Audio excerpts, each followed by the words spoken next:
Jota, da UFPA. Boa tarde. Hoje estamos dando início ao primeiro curso online do MPJ da UFPA, seguindo uma programação especial em razão da suspensão das atividades presenciais por conta da pandemia, que está presente não só na nossa cidade, como no nosso país e no mundo como um todo. E por conta disso, as atividades da nossa faculdade de Direito foram suspensas desde março de 2020, e até então várias medidas estão sendo tomadas e pensadas para como atingir os nossos alunos, o nosso público de assistidos.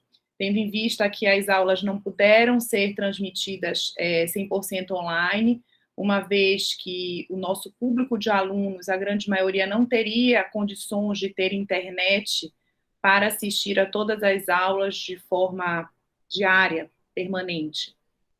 E então, o curso de Direito, através da nova gestão, que tomou posse dia 4 de maio, em reunião, nós decidimos, eu enquanto nova coordenadora do NPJ, e os coordenadores, diretores do ICJ e da faculdade, em elaborar uma orientação normativa prevendo atividades online. Não são atividades obrigatórias, não são aulas obrigatórias diárias, mas são atividades tanto de cunho jurídico, ou seja, de conteúdo realmente de direito, como atividades relacionadas a assuntos gerais, a questões de saúde, a questões da área de psicologia, da área de exercícios físicos, enfim. A nossa preocupação é fazer tanto com que os nossos alunos quanto que os nossos servidores, eles tenham uma atividade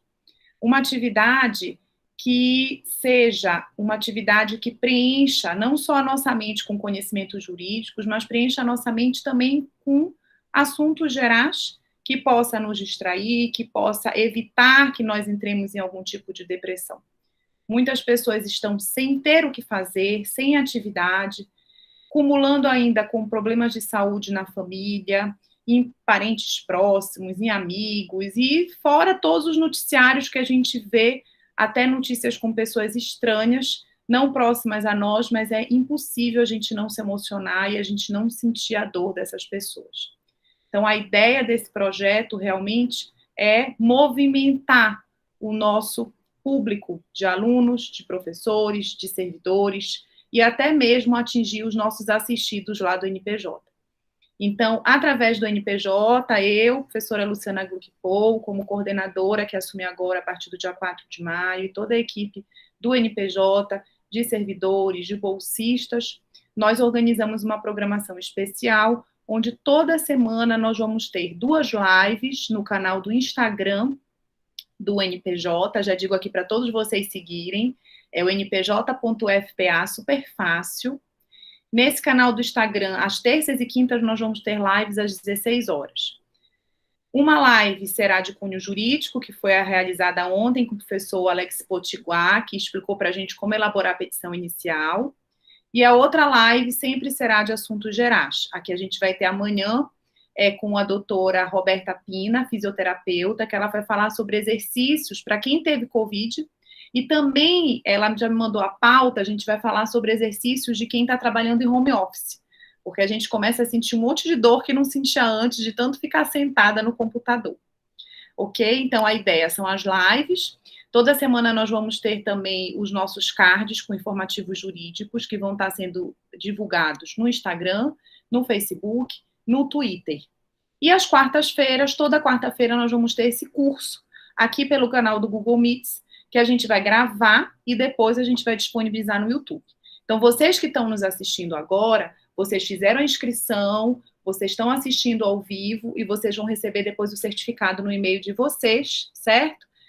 O Mário vai estar verificando a presença de todos vocês aqui, para depois encaminhar o certificado, que vai valer como hora de atividades complementares. Mas quem não pôde assistir o curso agora, quer assistir depois, esse curso vai ficar gravado no nosso canal do YouTube. Então, a partir de agora, o NPJ tem Instagram, Facebook, Twitter e canal do YouTube. Está totalmente na era digital para se adequar a todas as necessidades estas que vieram para ficar que creio eu que a gente não vai voltar a deixar de utilizar essas ferramentas, porque são ferramentas que levam a informação a cada vez um público maior de pessoas. A gente quer também divulgar os nossos cards e confeccionar os drops, que são aqueles vídeos de 2, 3 minutos, para a gente começar a divulgar pelos grupos de WhatsApp, para chegar ao nosso público de assistidos. Uma vez que os nossos assistidos do NPJ, na sua grande maioria, não tem internet para ter Instagram e Facebook, mas tem internet para ter o WhatsApp. Ok, pessoal?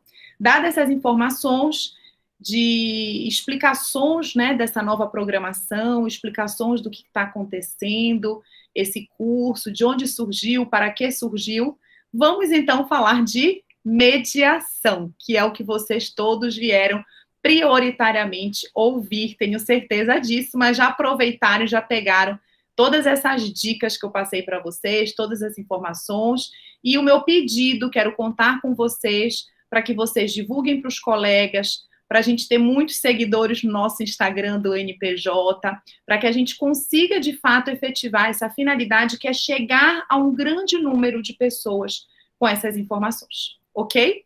Então, vamos lá. Como eu organizei a aula de hoje, gente? Eu pensei da gente falar da mediação desde o iniciozinho mesmo, tá? Tanto que o curso não é mediação extrajudicial, não é mediação judicial, o curso é mediação. Então, eu vou partir do pressuposto que vocês nunca leram nada sobre mediação, que vocês nunca estudaram nada sobre mediação. É o primeiro contato que vocês vão ter hoje é comigo, falando sobre mediação, ok? Então, a primeira coisa que a gente tem que ter em mente é, a mediação só existe agora? Agora que a gente fala de mediação, Luciana, a gente fala de Sejusc, a gente fala de NUPEMEC, a gente fala de Câmara de Mediação. Como é que é isso? Negativo, pessoal. A mediação, ela existe há muitos e muitos anos. Ainda na Idade Antiga se falava em mediação. A mediação, ela consiste em as partes conversarem, dialogarem, através de uma terceira pessoa que vai intervir esse diálogo, que vai intermediar esse diálogo. E qual é a finalidade dessa mediação? É fazer com que as partes, ao dialogarem, ao conversarem, elas possam chegar a um acordo. É só essa a finalidade da mediação? Não. Além da finalidade da mediação ser com que as partes cheguem a um acordo, há também a finalidade de fazer com que essas partes do conflito tenham a sua relação jurídica restabelecida. A gente utiliza muitos exemplos do direito de família. Por quê? Porque são exemplos mais fáceis da gente ilustrar no caso da mediação.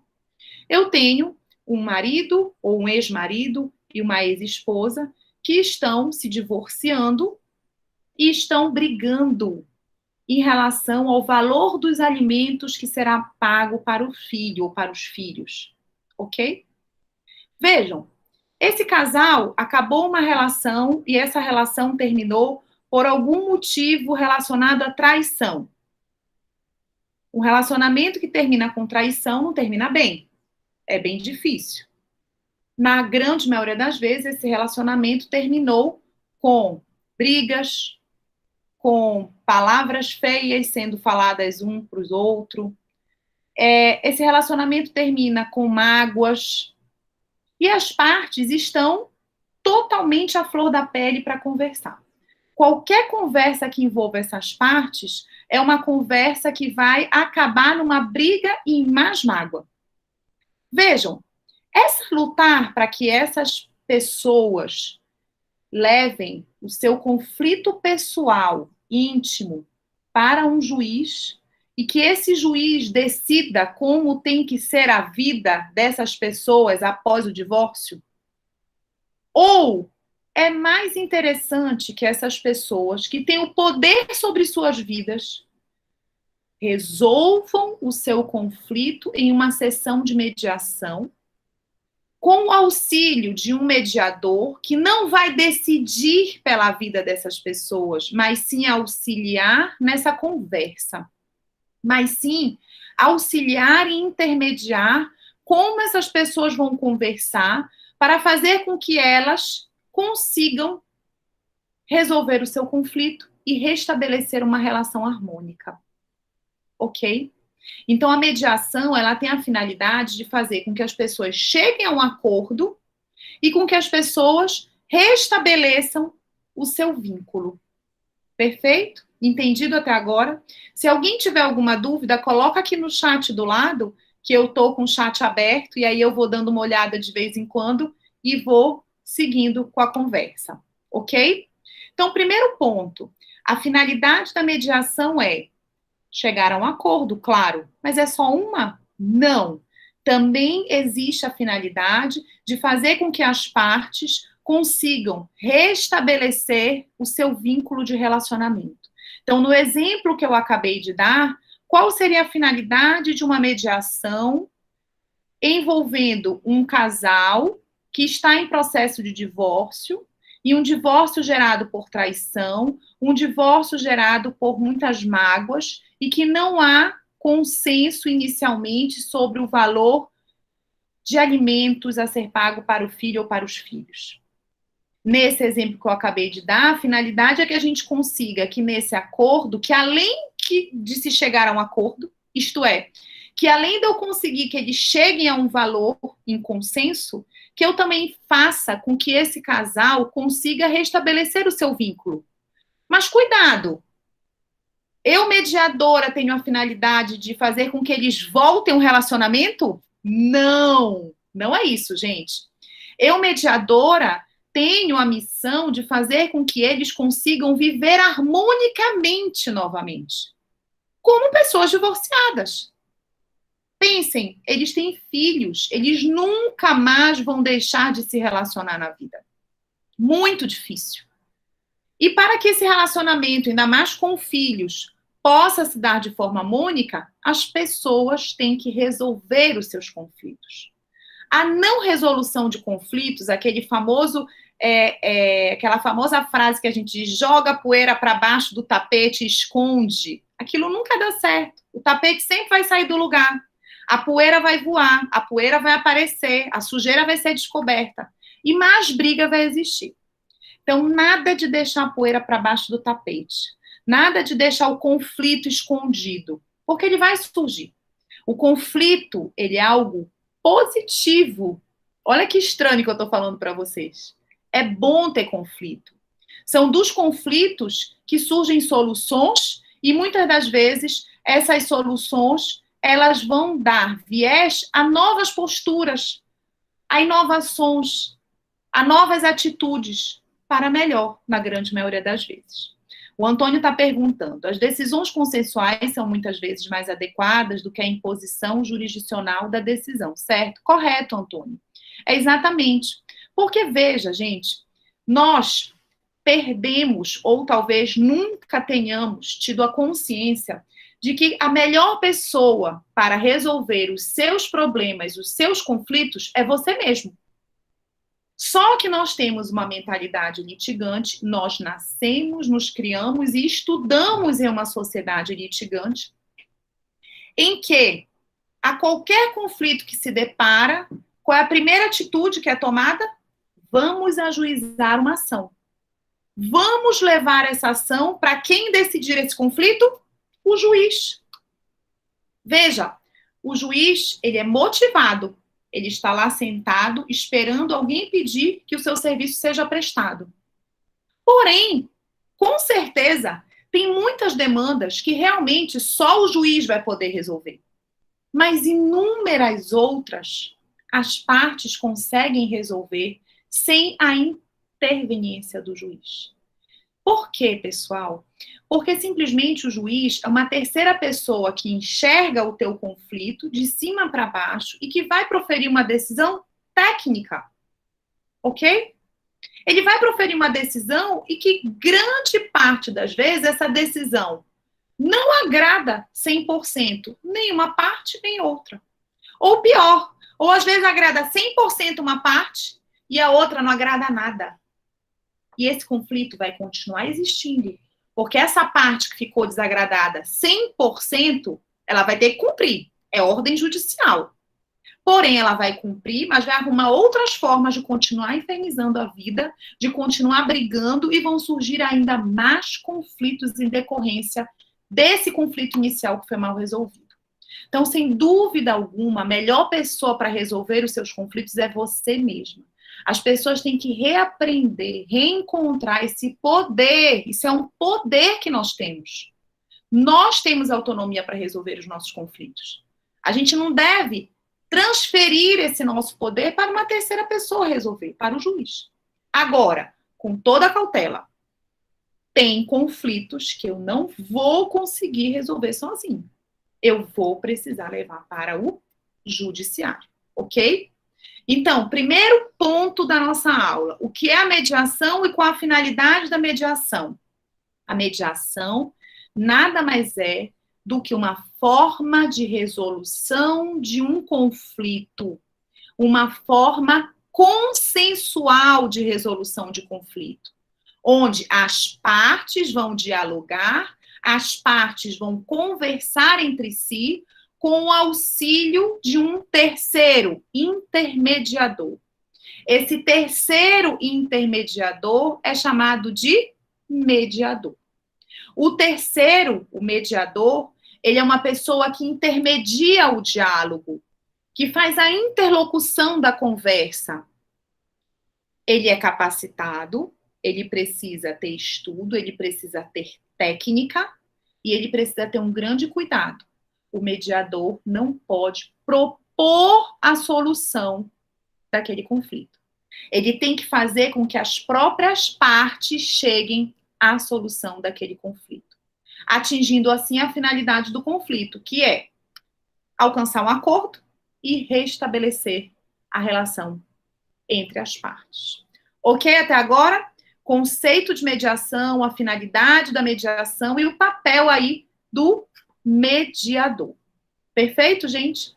Vamos partir agora para o segundo ponto. Quais são os princípios que regem a mediação? E aí eu vou buscar esses princípios, que vocês vão ter eles em qualquer lugar, só olhar na legislação, ninguém precisa decorar. Mais à frente eu vou tratar com vocês quais são os instrumentos normativos da mediação, ok? E nesses instrumentos normativos a gente tem um deles, que é a Lei 13.140 de 2015, que é a Lei da Mediação. E logo no artigo 2º, são tratados os princípios que orientam a mediação. São 8 princípios, gente. O primeiro, imparcialidade do mediador. Claro, o mediador ele não pode estar ali interlocutando uma conversa, um diálogo a favor de uma das partes. Tanto que, assim como a gente estuda em processo da imparcialidade do juiz, se ele se depara com uma causa onde tem um parente, um amigo ou um inimigo, ele deve se julgar suspeito. A mesma coisa se dá com a figura do mediador. O mediador não pode jamais participar de uma mediação onde as partes ali presentes tenham vínculo com o mediador. Então, o mediador precisa ser imparcial. Primeiro princípio da mediação. Segundo princípio, isonomia entre as partes. As partes têm que ser garantida a isonomia, a igualdade. Na audiência, na sessão de mediação, a gente começa a sessão com um termo de abertura, onde a gente explica tudo o que vai acontecer naquela mediação. E a gente tem que ter certeza que as partes compreenderam corretamente. É possível ainda, na mediação, a gente fazer as sessões particulares, onde a gente espera que uma das partes fique do lado de fora e a gente conversa apenas com uma parte. Ao fazer a sessão privada de mediação com uma das partes, eu tenho que garantir que eu também vá fazer a sessão privada de mediação com a outra parte. Isso é a garantia também da isonomia. Outra garantia da isonomia: as partes estão acompanhadas por advogado. Se uma das partes está acompanhada por advogado, a outra também precisa estar acompanhada por advogado, para eu garantir que elas estejam isonômicas, que elas estejam em pé de igualdade. Essa igualdade, essa isonomia, ela está diretamente associada a questão de eu garantir que todas as partes daquela mediação estejam perfeitamente informadas da mesma forma sobre a sessão de mediação. É muito importante para a mediação ter êxito que as partes conheçam o que elas estão fazendo, do que elas estão participando, certo? Por quê? Porque todo o processo de mediação, ele é voluntário, gente. Eu não posso jamais obrigar alguém a participar de uma sessão de mediação.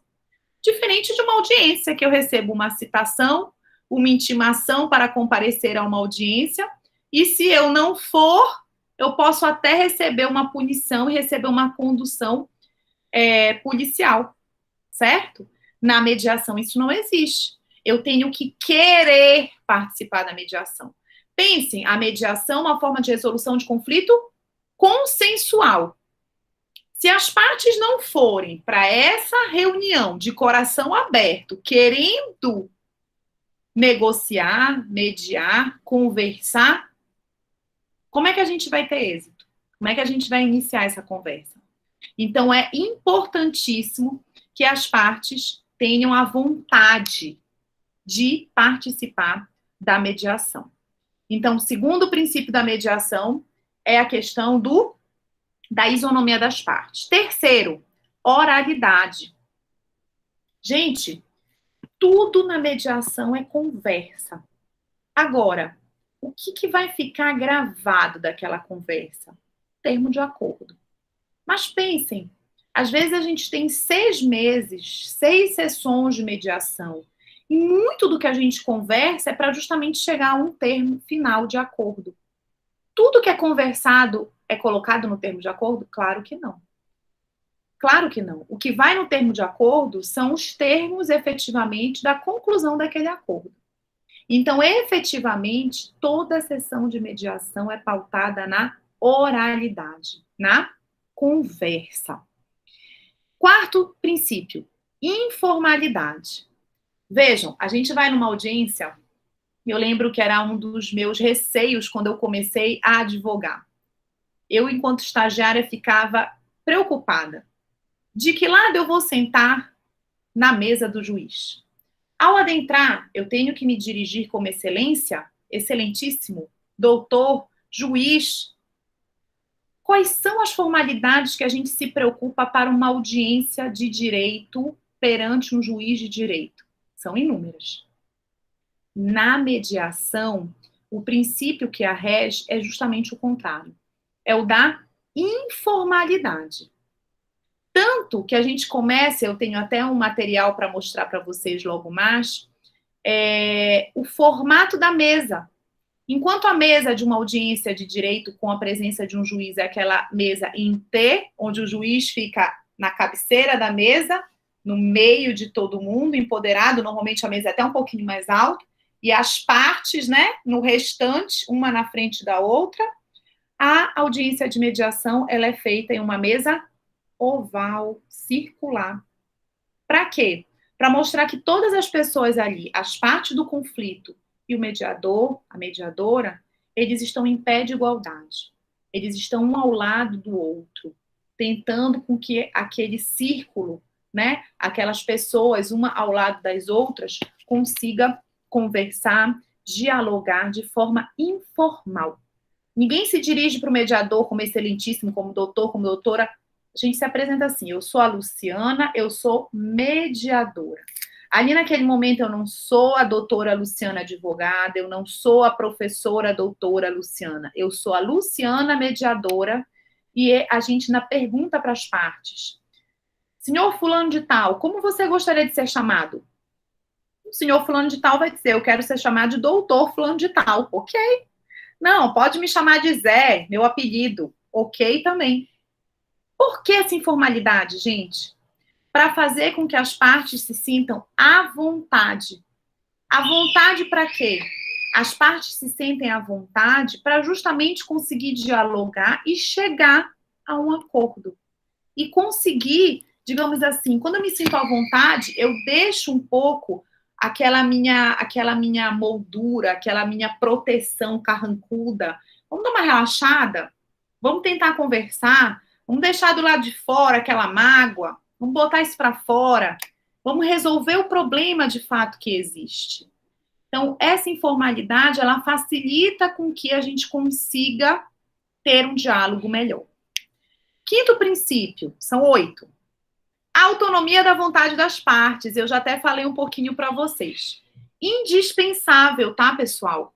É indispensável que as partes queiram, tenham vontade de participar de uma sessão de mediação. Ela jamais pode ser obrigatória, em hipótese alguma. As partes têm que querer participar de uma sessão de mediação. Tanto que acontece inúmeras vezes, no exemplo que nós temos, para quem não sabe, a UFPA, ela tem no NPJ um Sejusc instalado, é o 7º Sejusc do estado do Pará, e lá nós fazemos mediações. Nessa experiência de fazer mediações, já aconteceram inúmeras vezes da gente ter a audiência de mediação marcada e a das partes não vai. Nós remarcamos, ela continua não indo. Isso quer dizer o quê? Que essa pessoa, essa parte, não tem vontade de mediar. Logo, se ela não tem vontade de mediar, ela vai apenas poder resolver o seu conflito aonde? Por um juiz. Certo? A gente não pode forçar ninguém a mediar. 6º princípio, busca do consenso, né? Olha aí, atrelado à finalidade da mediação. A mediação busca com que o acordo feito entre as partes seja consensual, com que as partes concordem com aqueles termos, com aquele acordo, ok? 7º princípio, importantíssimo. Confidencialidade. Tudo que é tratado dentro de uma sessão de mediação é confidencial. Percebam, nas audiências cíveis, quantos de vocês, alunos que estão me ouvindo, já não foram assistir uma audiência civil para preencher o número de horas que vocês precisavam para ter de audiências lá do NPJ? Muitos, né? Vejam, algumas audiências não podem ser públicas porque o processo corre em segredo de justiça, mas é a sua minoria. A maioria está lá de portas abertas, você pede licença, pede para participar, as partes autorizam, o juiz autoriza e você participa. As mediações é o contrário. Nas mediações, 100% das mediações não podem ter a participação de pessoas estranhas, a não ser o mediador, o comediador e as pessoas que assistem à mediação, que são pessoas em formação enquanto mediadores, ok? E tudo que é tratado lá dentro é totalmente confidencial. Vou dar um exemplo para vocês da importância desse princípio da confidencialidade. Estou, eu, Luciana, mediando uma sessão de mediação, um conflito existente, e naquela sessão de mediação, várias verdades vêm à tona. Não garantimos ali que as pessoas fiquem à vontade, um ambiente informal, e muito vem à tona. Essas pessoas falam todas as verdades, não conseguem chegar a um acordo. A audiência é infrutífera, a mediação não tem êxito, o que não é para ficar decepcionado, tá, gente? Acontece, é natural. Vamos ter êxitos e vamos ter outras que não vão dar certo. Não tivemos êxito nessa mediação. O que as partes fazem? Vamos ter que resolver esse conflito, nós vamos, então, procurar o juiz. Para isso, as partes vão atrás de advogado. Uma das partes chega comigo, Luciana, que sou advogada. Doutora, a senhora pode ser minha advogada? E eu, enquanto mediadora, devo dizer o quê para essa parte? Enquanto mediadora, que estava fazendo a mediação do conflito daquela pessoa. Eu sou proibida de fazer a mediação. Por quê, gente? Porque eu tive acesso a informações confidenciais, tanto daquela pessoa que quer me contratar, como da outra parte contra quem eu irei advogar. Ok? Eu sou proibida, eu não posso. É seríssimo essa questão do da confidencialidade das informações. Perfeito, gente? Não podemos. E o último princípio é a boa-fé. A boa-fé no sentido de fazer com que as partes estejam ali de coração aberto, que as partes estejam ali realmente de boa-fé, realmente querendo resolver.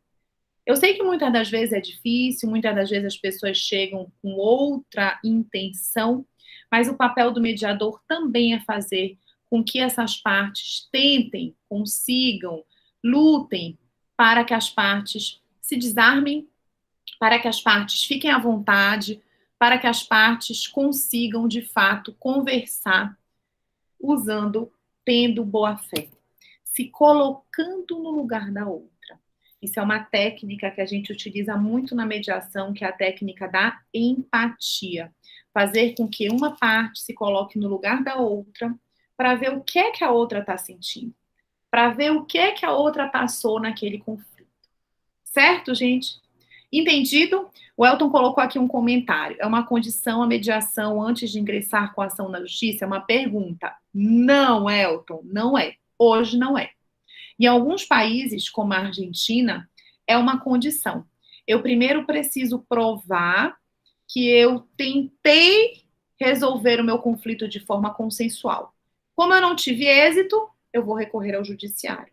Mas aqui no judiciário brasileiro não é. E aí aproveito esse teu gancho para a gente seguir agora para um terceiro ponto da nossa aula. Então, relembrando, o primeiro ponto a gente falou do conceito de mediação, né? Mediação é uma forma consensual de resolução de conflitos em que tem a presença de uma terceira pessoa que intermedia essa conversa, esse diálogo. Essa terceira pessoa chamada de mediador, ok? Finalidade da mediação: chegar a um acordo consensual e um acordo elaborado, organizado, pensado pelas partes e não pelo mediador. O mediador vai instruir aquela conversa, orientar aquela conversa para que as próprias partes cheguem ao acordo. Além dessa finalidade de eu conseguir chegar a um acordo, a outra finalidade da mediação é que eu consiga restabelecer os vínculos entre as partes daquele conflito. Segundo ponto da nossa aula que nós acabamos de ver foram os princípios da mediação, e eu citei os 8 princípios que estão no artigo 2º da Lei de Mediação, Lei 13.140 de 2015, que são imparcialidade do mediador, isonomia entre as partes, oralidade, informalidade, autonomia da vontade das partes, busca do consenso, confidencialidade e boa-fé. Entendido? Então, falamos dos princípios, falamos do conceito, falamos da finalidade e da figura desse mediador. E agora a gente vai falar das distinções. Por quê? Eu puxei o gancho aí da pergunta do Elton, que ele faz: é uma condição a mediação antes de ingressar com ação na justiça? E eu disse não. E agora eu vou explicar. Nós temos mediação extrajudicial e mediação judicial. Nós temos mediação pré-processual e temos mediação processual. Só tomar uma aguinha rápida.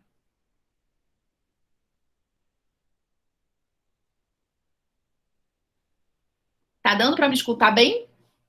Põe os comentários aí para eu saber se estão me escutando bem, se a imagem tá direitinha, de repente a rede dá alguma queda e a gente congela, enfim. Tá bem? Bem, vamos fazer essa distinção. Terceiro ponto da nossa aula: distinção entre mediação extrajudicial, mediação judicial, mediação pré-processual e mediação processual, ok? Eu disse para vocês no início da nossa conversa hoje, a mediação sempre existiu, desde a antiguidade. O que tem de novidade, Luciana? Por que agora tanto se fala em mediação?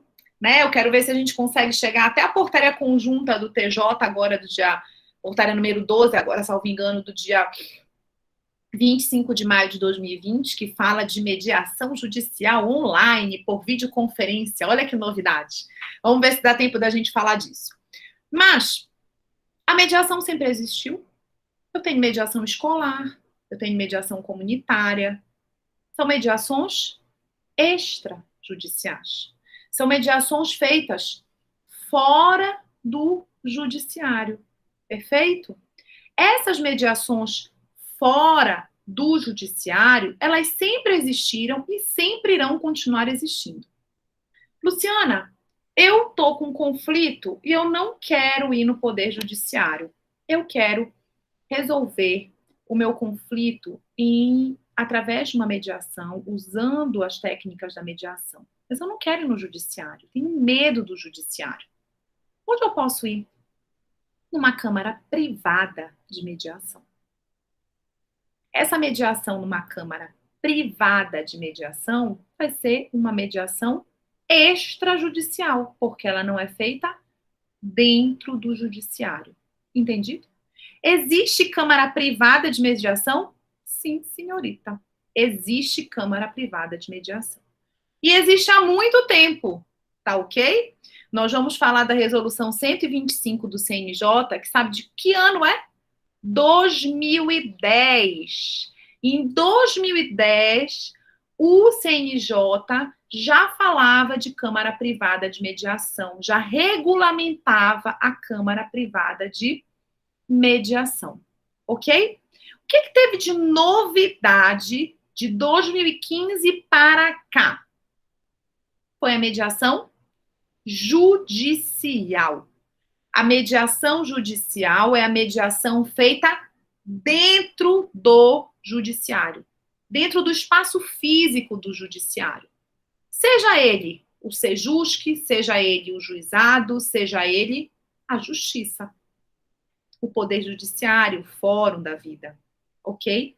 Essa é a diferença, a mediação judicial. Então, a mediação judicial, ela, para existir, tem que ter um processo. O que vocês acham, gente? Eu preciso já ter um processo para ter mediação judicial? Não, não preciso.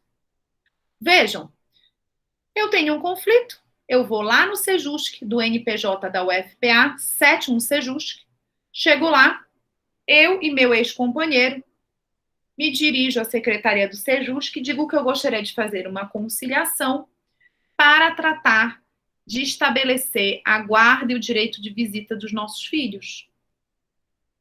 Os dois estão lá, secretaria, nossa colega Selma, que trabalha lá, e o Raimundo vão agendar uma data.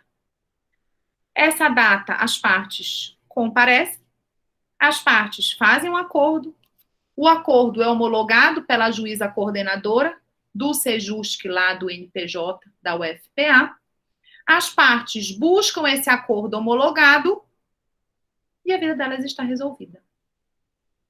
Eu tive processo, eu tive ação judicial iniciada, eu tive audiência com o juiz de direito?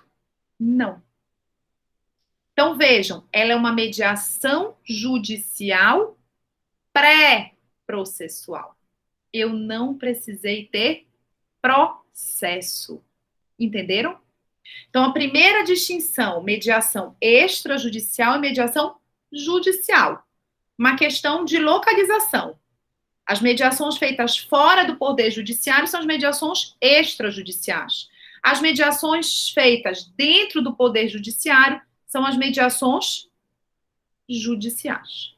Agora, eu posso ter mediação dentro do poder judiciário que não é processual, ou é melhor, ela é pré-processual, ela é antes do processo? Posso, como esse exemplo que eu acabei de dar para vocês.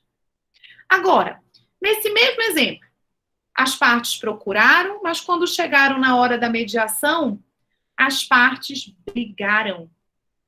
Suscitou algum conflito, alguma mágoa que estava lá dentro, não teve acordo. As partes tiveram que sair dali com uma audiência infrutífera, com uma mediação não exitosa. Arquivou-se a mediação deles.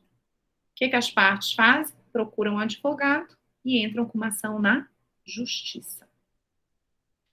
Eu já tenho um processo. A ação foi ajuizada, temos um processo. Primeira audiência, o juiz faz a audiência de mediação ou de conciliação. e consegue um acordo.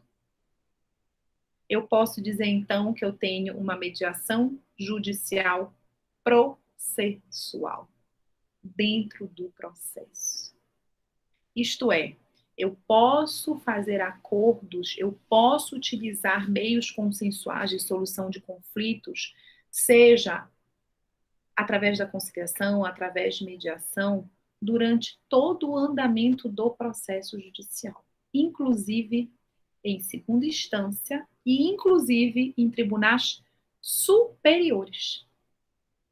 Semana passada, inclusive, a professora Gisele Gosch, nossa querida professora aí da UFPA, participou de uma live comigo e me deu um exemplo muito legal de uma mediação que foi feita em uma ação envolvendo o Ministério Público do Trabalho, e a ação já estava no Tribunal Superior do Trabalho, uma ação que já levava 13 anos, e eles conseguiram fechar um acordo na esfera superior do TST.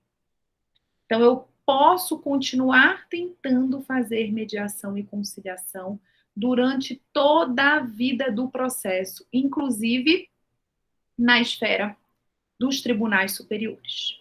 Ok? Então, vamos lá. Essa terceira parte que a gente está falando aqui da nossa aula. Mediação extrajudicial, mediação judicial, entendido? E depois, mediação pré-processual, ou seja, antes de eu ter processo algum, e a mediação processual, quando eu já tenho processo e eu consigo, em algum momento, mediar.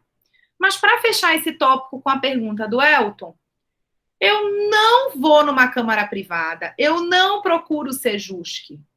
Eu briguei com o marido, quero me divorciar, vou lá no escritório da Luciana e peço para a Luciana mover uma ação de divórcio litigioso. A Luciana nem sugere que tente uma mediação.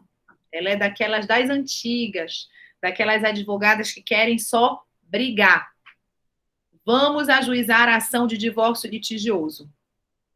Eu posso ajuizar a ação de divórcio litigioso sem tentar primeiro mediar? Claro. Sempre foi assim. Infelizmente. Porque o ideal é que fosse o contrário. Que o juiz só aceitasse aquela ação se ele verificasse que as partes tentaram primeiro resolver de forma consensual. Mas até a presente data, o nosso ordenamento jurídico, o nosso processo brasileiro funciona dessa forma. Você pode sim ajuizar uma ação, independentemente de ter tentado uma conciliação prévia. Ok, Elton? Esclarecida a sua pergunta? Podemos partir adiante? Ok? Vejam, então a gente tem, a partir de 2015, a introdução da figura da mediação judicial. Essa novidade, gente. Mediação sempre existiu e existe fora dos muros do judiciário. O que surge em 2015 é a figura da mediação dentro do judiciário. Dentro do judiciário, seja ainda numa fase pré-processual ou seja numa fase já processual, durante todas as fases do processo, inclusive nas suas instâncias superiores. Isso a partir de 2015, ok? Bem, eu fiz aqui um slide para vocês, que eu vou colocar, dessa quarta e última, que horas são? 5h15. A gente vai levar, a previsão da nossa aula era até 5h30, 1h30 de aula, tá, pessoal?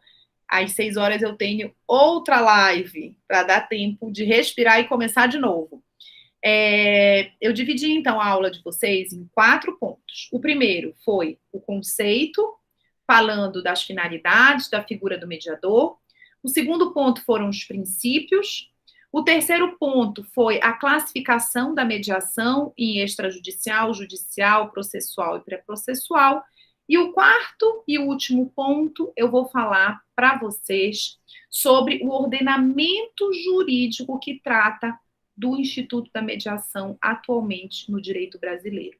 E com isso a gente vai conseguir ter uma ideia geral de como a mediação está instalada em vários setores do judiciário para que a gente possa utilizá-la. Eu vou colocar aqui para vocês os meus slides, compartilhar. Tá aparecendo?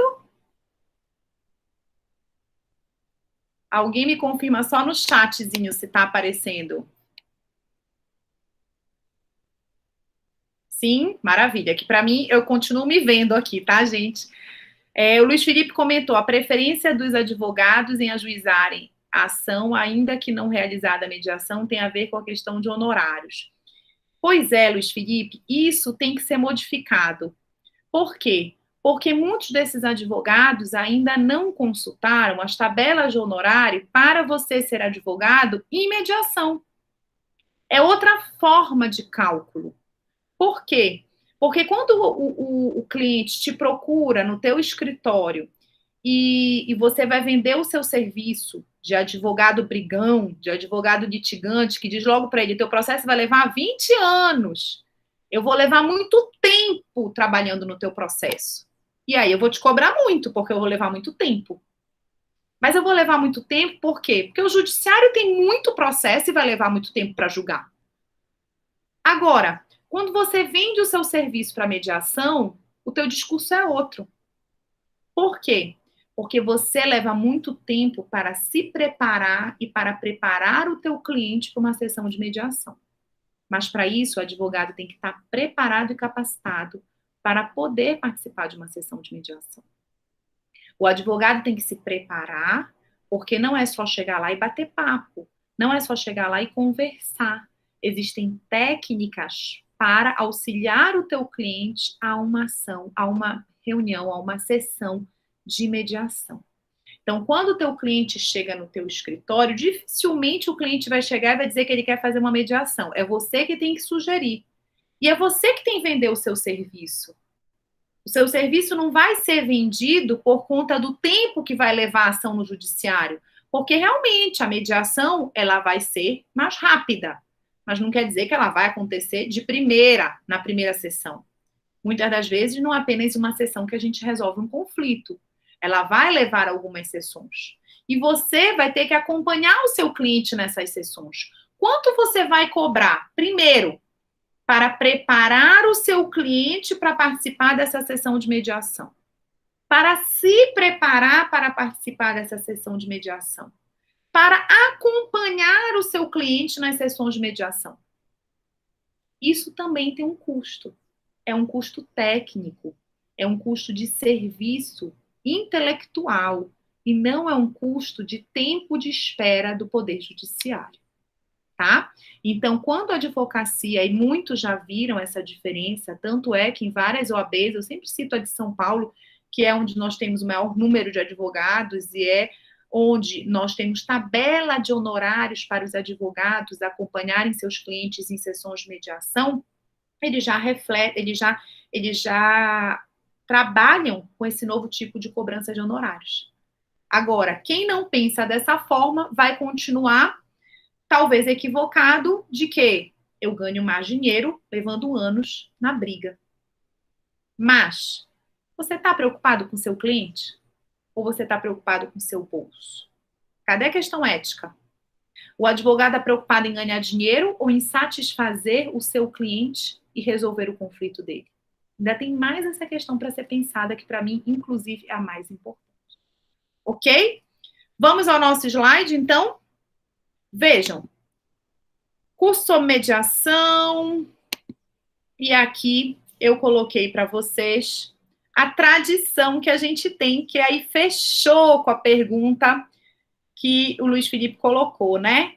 No que você pensa quando se fala em acesso à justiça? Qual é a palavrinha que vem na cabeça de vocês, gente? Vem na cabeça de vocês pensar em conversa? Acesso à justiça, eu penso em paz, em harmonia? Ou eu penso em ação judicial? Vamos promover uma ação judicial, levar para o juiz e ficar anos brigando nessa ação. É inevitável esse pensamento, Se vocês pensaram nisso, ou se não pensaram, só pensaram em mediação porque a gente está falando da mediação agora. Porque é inevitável, quando a gente fala em acesso à justiça, eu me lembrar do prédio do fórum, eu me lembrar do prédio do tribunal, tá? É inevitável. E isso não é culpa de ninguém. Isso nada mais é do que um reflexo da nossa educação litigante. Uma educação não apenas nos bancos da faculdade, como perante a sociedade como um todo, até a sociedade leiga, certo? Nós somos uma sociedade de formação litigante. Olha o que a gente pensa aí quando a gente fala de acesso à justiça. Eras, uma demora, vou levar para a justiça, vai demorar pilhas de papel. Olha aí, quem já viu essa série? Suits. Aproveitem agora a quarentena e assistam, é maravilhosa. Uma das advogadas, olha, hoje, inclusive, casada, né, com o príncipe, com Harry, deixou de ser da família real. Ela é maravilhosa, eu já conhecia lá do Suits, do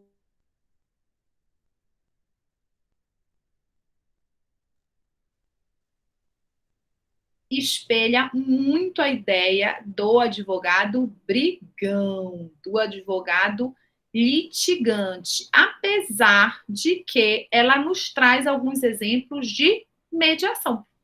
Não só de mediação, como de negociação, principalmente, porque no direito norte-americano, na década de 40 já era utilizada a mediação, e na década de 70 estourou a mediação. Lá nos Estados Unidos, as custas processuais são caríssimas. Então, para você pensar em acesso à justiça, em ajuizar uma ação, esquece, é muito caro.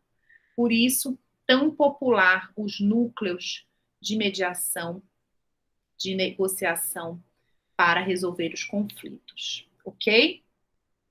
Olha como é a audiência. Lembra que eu falei no início? Olha a posição do juiz, das partes, do advogado, né? O juiz está ali na cabeceira daquela mesa inteira, numa posição privilegiada, e ele é que está olhando de cima aquela situação e vai decidir. Né? Aí uma dica, o autor fica do lado direito e o réu do lado esquerdo. E olha a cara de brigão que as partes vêm participar de uma audiência. Já vem todo mundo, a formalidade, né? Aí bem ilustrada, lógico que é uma caricatura, que hoje em dia nenhum juiz usa mais essa peruca, né? E essa toga, só nos filmes que a gente ainda vê, e as partes de cartola, né? Todas de terno, colete, enfim, mas ilustrando a formalidade que a gente tem numa audiência cível, ok? Não só a formalidade, como o ímpeto, como o sentimento de briga, de discórdia, que é inerente nesse espaço da tradição litigante, tá? Essa tradição litigante é assim que a parte se sente, né? Muitos ficam acuados de entrar no poder judiciário, porque está todo mundo te apontando o dedo. Você fez, você cometeu, você brigou, você magoou. Enfim, você sai dali muito mais culpado ou muito mais aborrecido do que entrou. A relação jurídica processual, ela tem essa natureza, né? Angular, que a gente já estuda no processo civil, o juiz-estado, o autor e o réu. O juiz-estado, ele tem que ser motivado pelas partes para atuar, e a gente se dirige ao juiz e o juiz retorna para outra parte, concorda? Numa audiência, você só faz a pergunta direta para outra parte se o juiz autorizar. Senão você se dirige, Vossa Excelência, por favor, eu gostaria de perguntar para outra parte isso, isso, isso. E aí a Vossa Excelência repete a pergunta. Ou seja, não há o que, pessoal? Não há a relação entre as partes de círculo. Esse é o Harvey Specter, que é o protagonista da série Suits, tá? Maravilhoso advogado na série, tá, pessoal? E olha uma frase que ele fala que é célebre. Quando eu faço para ganhar. E vencedores sempre querem vencer mais. Essa é uma frase que se adequa muito bem à advocacia litigante, ok? Na advocacia consensual, olha uma palavrinha nova para vocês aí, a advocacia consensual, que é a advocacia que a gente vai estar trabalhando quando a gente leva os nossos clientes para participarem de sessões de mediação, de conciliação, de arbitragem. A gente sabe que nessas sessões, que nas resoluções de conflito consensual, a gente nem sempre vence. Alguns pontos a gente perde, mas a gente consegue restabelecer a relação se tivermos êxito. E uma outra frase célebre é de um advogado que foi muito famoso no nosso país, Dr. Sobral Pinto, que diz que a advocacia não é profissão de covardes, insinuando que eu tenho que ser corajoso, peitudo, brigão, né? E ir atrás ali dos meus interesses. Só que essas frases, elas são faladas nesse contexto que eu estou dizendo para vocês. E eu posso reverter esse contexto. E a gente trazer esse contexto dessas falas, sabe para onde, gente? Para os métodos consensuais.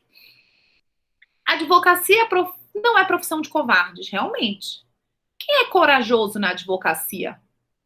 O corajoso é aquele que quer ficar eternamente usando o mesmo meio de acesso à justiça, ajuizando trocentas mil ações e enchendo, abarrotando ainda mais o poder judiciário com demandas judiciais?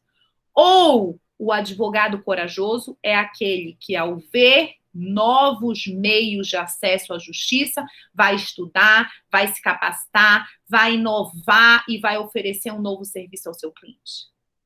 Percebem? Então, Sobral Pinto falou, obviamente, essa frase em um outro contexto.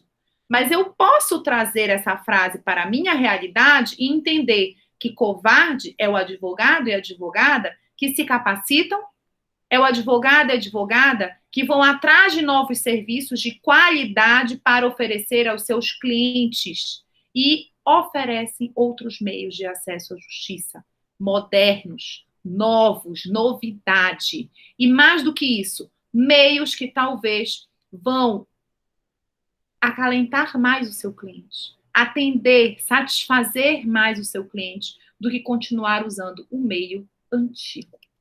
Ok? Vamos romper com isso? Vamos romper com esse meio brigão? Olha quem surge na nossa vida. Sistema multiportas. O sistema multiportas, ele é criado na década de 70 nos Estados Unidos, ou seja, estavam anos-luz da nossa frente. Quando eles chegaram e disseram assim, o acesso à justiça é somente através do judiciário? Eu não posso ter justiça quando eu e a parte contrária decidimos fazer um acordo e chegar a um acordo justo para nós? De forma consensual? Isso também não é acesso à justiça? Claro que é, gente.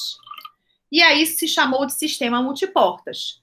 Estamos diante de um conflito e diante desse conflito eu vou querer resolver esse conflito. Aonde eu vou resolver esse conflito? Me deparo com várias portas de acesso à justiça. A porta do Poder Judiciário, a porta da mediação, a porta da conciliação, a porta da arbitragem, a porta da negociação. Vamos, então, enquanto advogado, analisar o conflito e vislumbrar qual é a melhor porta de acesso para aquele caso concreto ser solucionado. Pode ser, gente, que o advogado se depare e diga o seguinte, para esse caso não tem jeito, temos que ir para o judiciário. Ok, mas eu fiz essa primeira análise, eu tentei vislumbrar a possibilidade de utilizar uma outra porta. Como o advogado pode chegar e dizer esse conflito facilmente vai ser resolvido através de uma mediação, através de uma arbitragem, através de uma conciliação. Mas surge o sistema multiportas. Olha aí, um monte de portinha ilustrando o sistema multiportas e ali a destacada vermelha que eu escolhi para adentrar e acessar a justiça. Detalhe muito importante, escolhi a vermelhinha, entrei, não alcancei o acordo, não obtive êxito, posso sair dessa portinha e entrar em outra? Claro que eu posso, certo? É lógico que eu posso, ok? Tenho, então, vários caminhos para seguir e atingir, e alcançar, e acessar a justiça. E aí a gente entra no mini sistema brasileiro de métodos consensuais de solução de conflitos, termo esse que foi criado pela saudosa professora Ada Pellegrini, que muito ainda contribuiu com essa temática. E o primeiro grande documento desse mini sistema brasileiro é a Resolução 125 do CNJ, gente. Vale muito a pena vocês baixarem essa resolução, ela é uma resolução pequena, e vocês lerem essa resolução. Essa resolução, ela instituiu, na verdade, a política judiciária nacional de tratamento adequado dos conflitos de interesses no âmbito do Poder Judiciário. Então, vamos tratar os conflitos de interesse de forma adequada e não apenas levando para dentro do judiciário.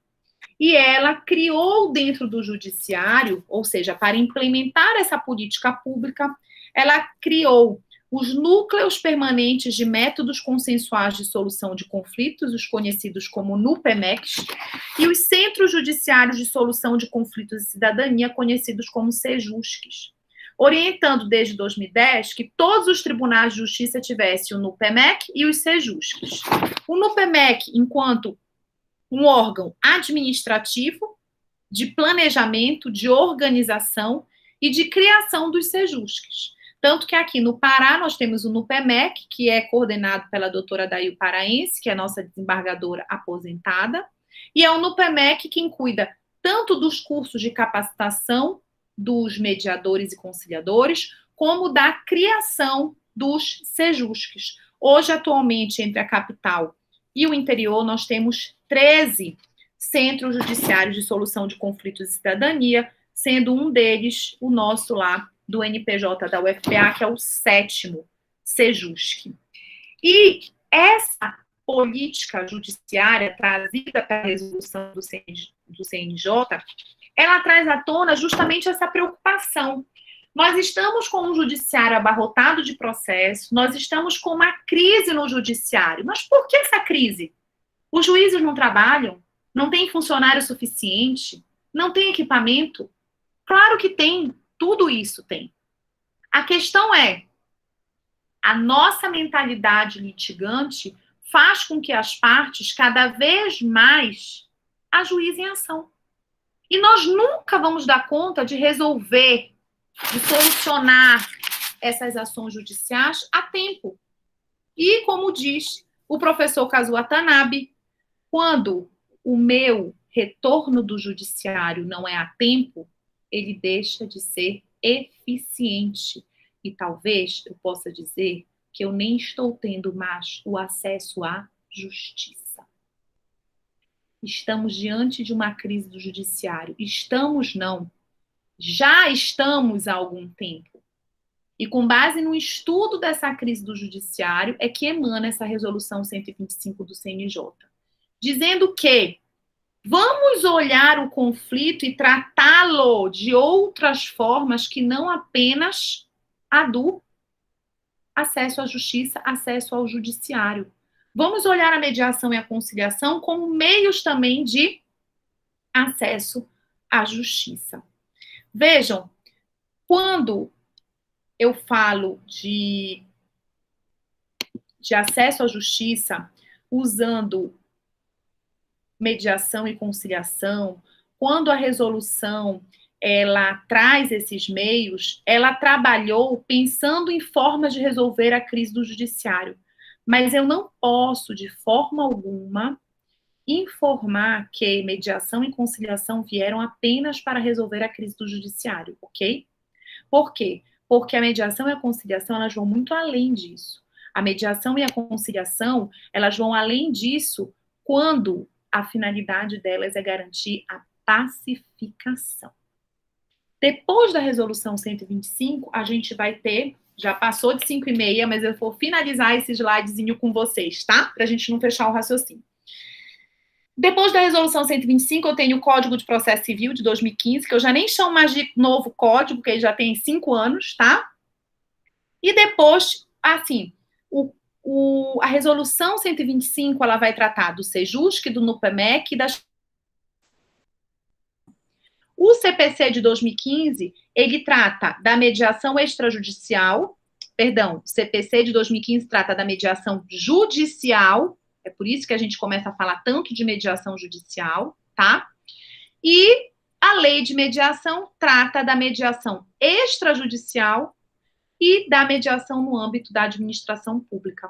Então, vejam, com esses 3 documentos jurídicos, a gente passa a ter um ordenamento jurídico completo sobre mediação. A gente tem substância, a gente tem conteúdo, a gente tem fundamento sobre a mediação. E aí eu vou só finalizar com esses slides, mostrando para vocês, porque é o seguinte, a gente tem que ter uma aula só para conversar sobre a Resolução 125, outras 3, 4 aulas para falar do CPC e outras tantas aulas para falar sobre a lei de mediação, certo? Mas aqui é uma aula introdutória. Aqui a ideia dos meios adequados de resolução de conflito, olha o espaço físico totalmente diferente daquela mesa careta formal, né, do espaço da audiência civil. As partes, elas devem se dar as mãos e não ficar uma de frente para outra de forma sisuda. A gente fala do talk, listen e resolve, né? Você tem que ouvir, você tem que falar, você tem que resolver. É um símbolo, né, dos meios adequados de resolução de conflitos para as peças se encaixarem. E aqui, gente, eu tenho uma chargezinha, que é a primeira caricatura. Você sabe que discordar de alguma coisa poderia dar em conflito. E as pessoas têm horror disso. Conflito, discordância, eu tenho pavor dessas coisas. Aquilo que eu falei no início da nossa conversa. Não tenha medo de conflito. Tenha medo de não resolvê-lo. E olha aí, toda relação humana envolve conflitos. Porém, com a mediação apropriada, podemos usar nossa energia de forma mais positiva e não brigando. Diferenças que a gente tem entre a justiça e a mediação. Na justiça eu tenho a adjudicação, na mediação eu tenho o equilíbrio, na justiça eu tenho a legalidade, na mediação é legitimidade, eu quero estar ali. Na justiça quem decide é o Estado, na mediação é a sociedade. Na justiça eu tenho uma relação de dependência, né? Eu dependo do que outra pessoa decide. Na mediação eu sou totalmente autônoma. Na justiça eu tenho uma relação vertical, porque o juiz está acima de mim, decidindo, e na mediação tem uma relação horizontal. Na justiça eu vou ter normalmente uma ruptura de vínculos e na mediação eu vou ter uma ligação entre as partes. Na justiça eu vejo aquilo como um conflito e dificilmente esse conflito deixa de existir como uma mera sentença, uma mera decisão. Na mediação eu preciso da cooperação entre as partes. E por fim, gente, a vida fica mais fácil quando você entende que a outra pessoa tem o direito de não ter a mesma opinião que você. Isso é bonito da gente falar, não apenas na mediação, não apenas na conciliação, não apenas nos meios consensuais de resolução de conflitos, mas principalmente no atual cenário brasileiro que a gente está vivendo, onde tanto se fala em intolerância. A intolerância, ela existe quando você não tolera a opinião do outro. E cada um tem direito de ter a sua opinião. Ok, gente? Saiu o slide para vocês, voltei a aparecer. Jorge está falando, a senhora poderia dar um curso completo em várias aulas. É verdade, Jorge. Mas nós vamos ter uma disciplina na faculdade, já foi aprovada, eu implementei no projeto do curso, sobre mediação, tá? Na verdade, sobre os meios de solução de conflitos consensuais. Bem, resumo da nossa aula de hoje. Estamos falando há 1h10, quer dizer, eu estou falando aqui, né, com vocês nessa aula virtual. Falamos do conceito, de quem é o mediador, falamos dos princípios, falamos da divisão de mediação extrajudicial e judicial, pré-processual, processual, adentramos no ordenamento jurídico, falando um pouquinho da resolução do CNJ, do CPC, da lei de mediação, e fechando nessa dicotomia do litigante para com o consensual. Eu espero que vocês tenham aproveitado a nossa conversa, que vocês tenham, quem ainda não conhecia, conhecer o Instituto, ainda de forma introdutória, mas já é o bastante para instigar o interesse, para você aprofundar ainda mais o seu estudo. E espero que tenha plantado uma sementinha dentro do coração de todos vocês, para que vocês divulguem esses meios de solução consensual de conflitos. Por quê? Além de todos os benefícios que a gente conversou nesta tarde, a mediação, a conciliação e todos os meios consensuais de resolução de conflitos, eles têm uma finalidade precípua maior, que está lá nos nossos princípios constitucionais. Eles buscam a pacificação social.